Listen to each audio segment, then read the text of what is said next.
BNP Secretary General Mirza Fakhrul Islam Alamgir has said the autocrat Sheikh Hasina was forced to flee Bangladesh amid a bloody mass uprising. He said this while addressing a prayer on the occasion of 80th birth anniversary of BNP chairperson Begum Khaleda Zia at the party's Noyapolton office today. The BNP leader also said the autocrat Sheikh Hasina is still hatching conspiracy to destabilize the country, taking refuge in India. Fakhrul urged the country people to thwart the conspiracy as hundreds of students and people sacrificed their lives to oust the autocratic and fascist regime.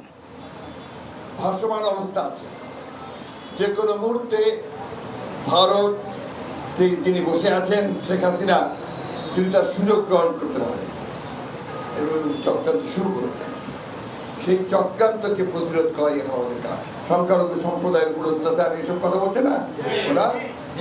এটা তাদের একটা চক্রান্ত এই কথা বলে ধোয়া তুলে তারা আরেকটা ঝামেলা করতে চায়